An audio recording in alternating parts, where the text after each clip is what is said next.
ฮะลึงกลับบ้านเนาะกลับบ้านกันเนาะกลับบ้านกันเนาะไปอยู่บ้านอยู่เมืองบ่ฮู้ว่ามาผู้ใดเลยไปเด้อมีข้าวสารมีมีเด้อโอเคนอนให้จะได้นอนได้นี่เลยนี่ลืมมาเลยโอ้มาดีนะมาผู้ใดนี่มาจังก้นเขามาหอจัง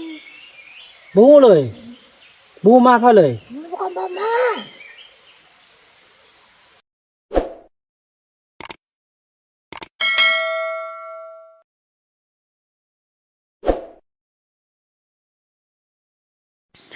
สบายดีท่านผู้ชมเนาะถือว่าคลิปนี้ก็อยู่ที่หมู่บ้านเผาต้องเรื่องหรือว่าหมู่บ้านคุณป้านั่นเองพี่น้องอยู่แบบธรรมชาติอยู่กลางดงพงไผ่อยู่กับสีไม้ไล่มือแบบดังเดิมเนาะนี่ถือว่าคลิปนี้บ่าวนำก็จะได้มาแจกยายกาแฟเนาะไว้ให้ทางยายมีเพิ่นนี่เข้ามาป่ามาเที่ยวแต่บ่มีอันกินบ่าวนำจำเป็นต้องได้มาส่งให้เพิ่นเนาะดังที่ไล่คลิปที่ผ่านมาแหละอันนี้มาผู้ใดก็บ่ฮู้เลยว่ามาสิมาถามมองดูพี่น้องเอ้ยยังว่าจนจ้อยจนเหี่ยวก็เดินมาผู้ใดย่างคงเยงในนี้เลย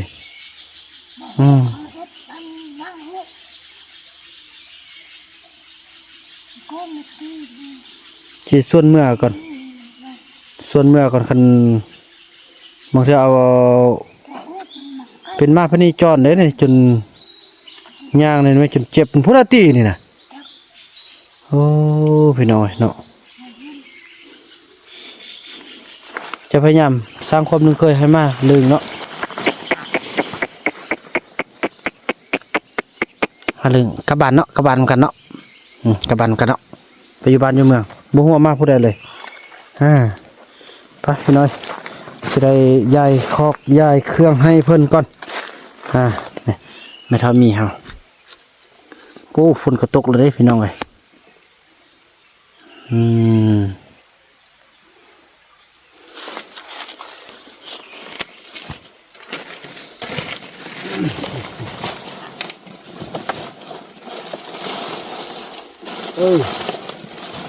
อันนี้มันข้าวสารเด้อมีข้าวสารมีเด้อโอเคมดแล้วก็บอกเข้าไปบอกลูกมาส่งให้เด้อกันยังเมื่อบานกับบอกลูก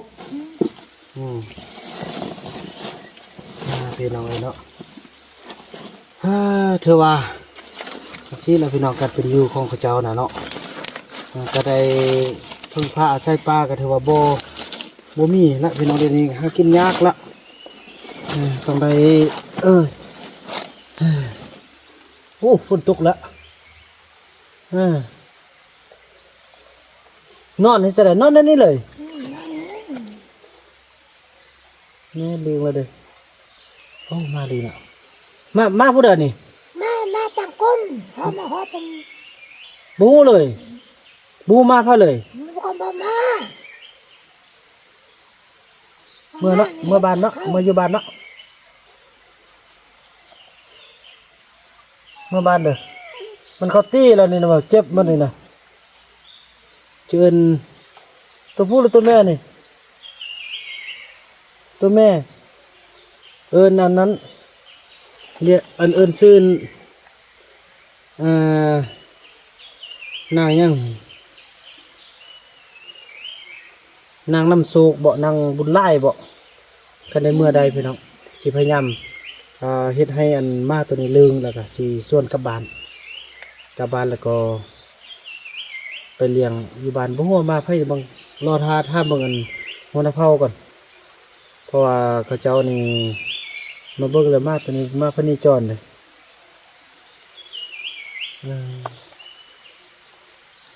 เบิ่งหูขาดเจ็บแข้งมินมาบรรดาในพันนั่นตีทึกปืนเขาตีนั่นนี่ข้าจะเป็นอันนี้เลยพี่น้องคันเมื่อนำกับเสียเมื่อนำแต่ว่าเราท่าถ้ำเขาก่อนว่ามันมาไพ่ตัวแม่พี่น้อย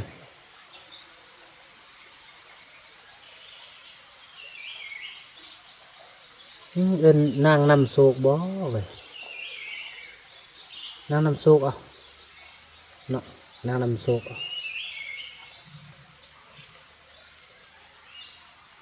แต่ว่าเราท่าเบิ่งหัวหน้าเผามาก่อน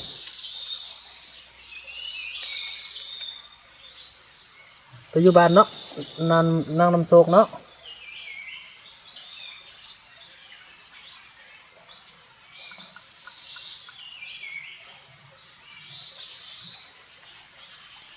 เปื่อยหมดบ้ามันงูกัดบ่นั่นนี่เว้ยแข้งเปื่อยหมดเลยไปเสียดายแท้ว่าเสียดาย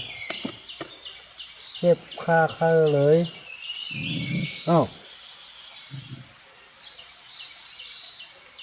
เจ็บเยอะเนาะจะเก้าสนะมันเขาก็ให้กินละพี่น้อย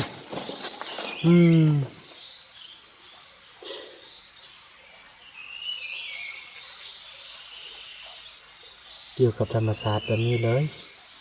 ไม่เรามีเฮา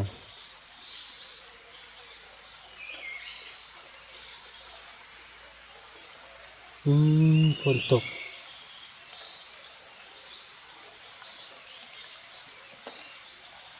สมองจะขึ้นยังอยู่เนาะตอนนี้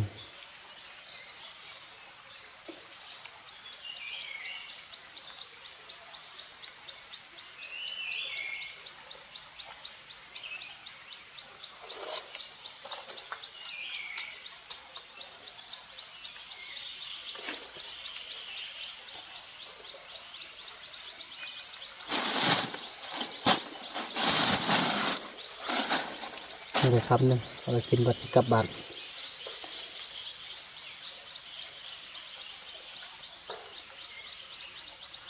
หมักเรื่องแค่ใดเนาะหมักเรื่อง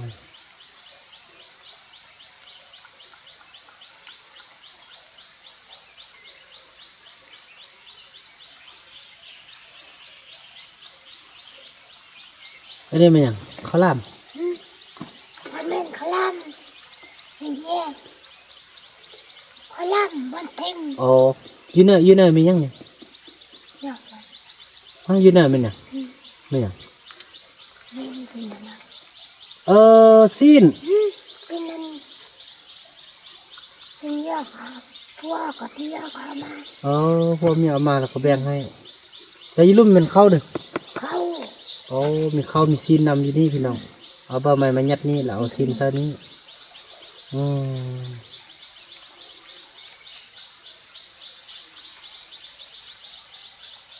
จะว่าจะบ่ส่วนพี่น้องเพอเรายัง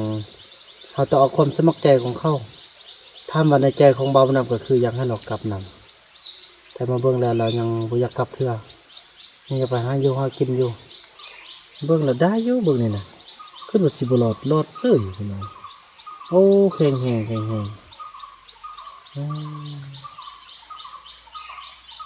ใครเอาให้แล้วเขาเอาให้แล้วมีเอาให้แล้วพอเฮ้ยเนี่ยอยู่นี่มีกองปลาก่อนนี่กองปลา ใช่ ก็กินแล้วก็กินเมื่อแล้วคันขึ้นฮอดบ้านอยากกลับบ้านก็ไปหาลูกเด้อลูกอยู่บ้านท่า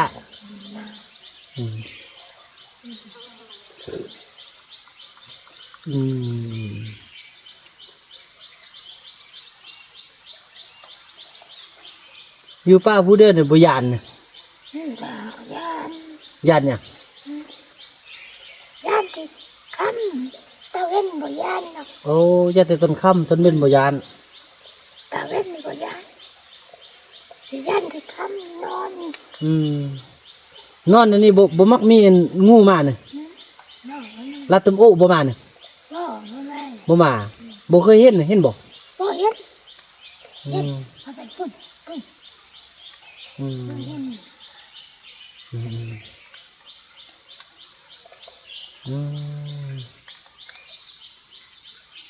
วิถีชีวิต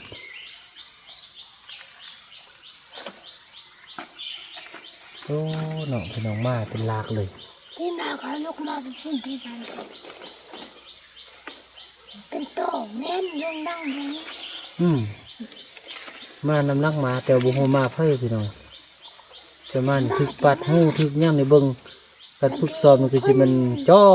ยใจ เพิ่นบ่เห็น คือสิมันมาบรรดามาผ่านพี่น้องมาในผ่านมา เป็ นี่ นบ้านในบ้านไอ้ก้นเฮามาเอาอืมขลามมันเดี๋ยวบุ้งพักเดี๋ยวบุ้งเงินบุ้งนั่งเอามา ก็มานั่งนั่ง ก็จะมาน้ำลังหันอืม เป็นโตบ่เห็น คนบ่เห็นเจ้าของบ่เห็น เข้าไปอยู่น้ำเฮา อืมอืม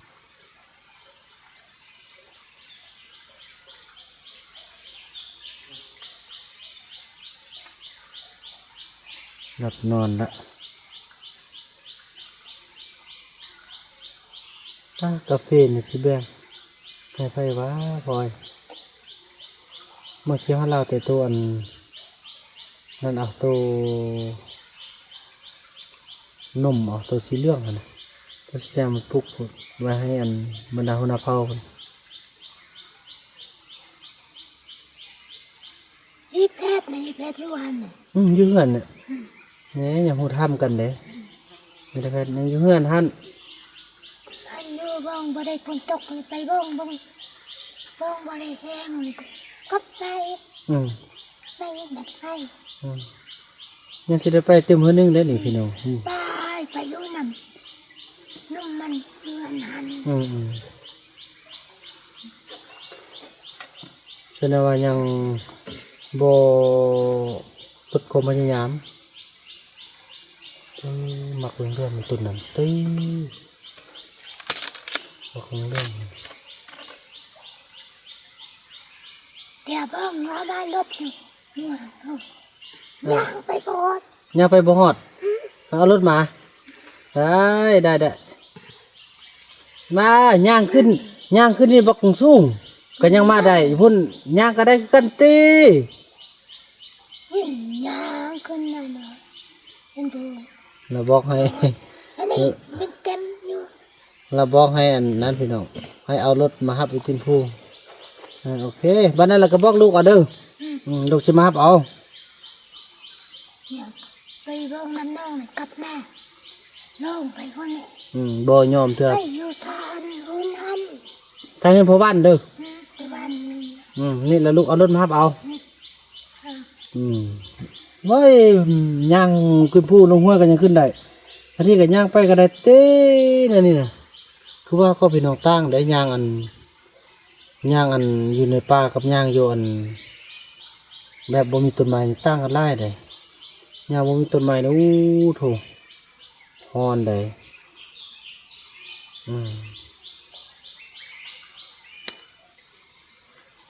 เป็นอันนั้นพี่น้องเว้ยอันนี้มันหยังอัน ที่ทำขึ้น มันกันเท่าปลา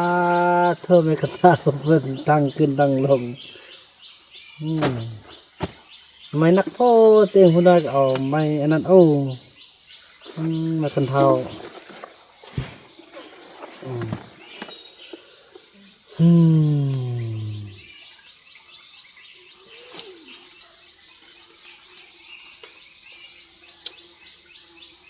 มากอันเรื่องอยู่ใส่หวานเขาไปกินนะ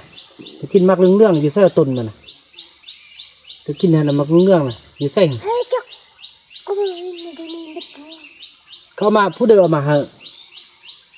มากเรื่องผมได้ฮั่นเอา ตึ้งไทย แล้วมาจะทำอะไร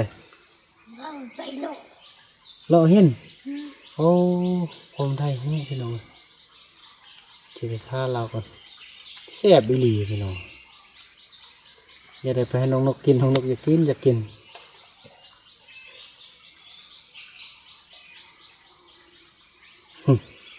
ใจหัว จ๊กบนนี่แค่มันลบ คม ปมตังหัว ให้ลูกไปสร้างให้นะเอามันลูกเอาไปให้สร้างให้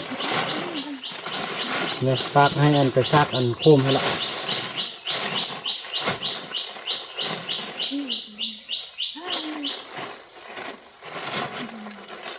ยังอยู่ มัดเป็นน้อยลูกมัด อันนี้มันละ อันนี้ น่ะยังอยู่ดิ ากมันติดได้นุ่งกับเบิดแต่ โอ้ให้ลูกไปซักให้หนึ่งโอเคซักให้เจ้านายอืมพี่น้องเนาะจะได้ไปซักแล้วมาส่งตึมละเป็นเวียกอีกแล้วเป็นมาฮับปากเนอะก็สบายเลยฮับปากเนอะก็สบายทานมา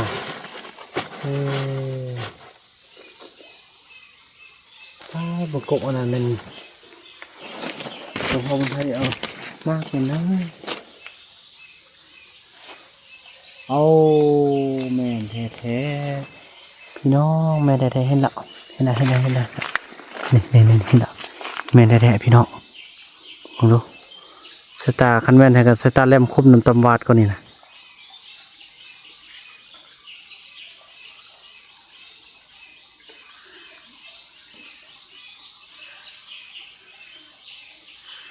ขัวทางนี้บ่เห็นนะ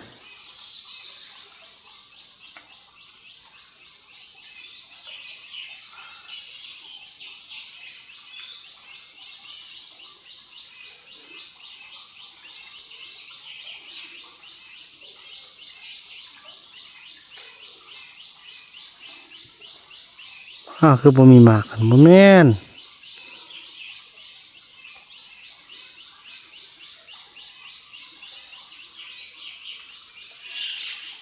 ซ้ำพี่น้อยคือว่าแม่นอยู่นั่นแหละพี่น้องเนาะถือว่าคลิปนี้ภาพบรรยากาศนี้ก็จะขออนุญาตจบคลิปลงเพียงเท่านี้ก่อนเนาะฝากติดตามในคลิปต่อไปเด้อเนาะพอจะรอท่าทำพลเผาอย่างต่างว่ามานี่มาไผแล้วก็อย่างต่างหลายๆอย่างเนาะแล้วก็รอรุ่นน้องจอมคลิปนี้บ่าวบุญนำขออนุญาตกล่าวคำว่าสบายดี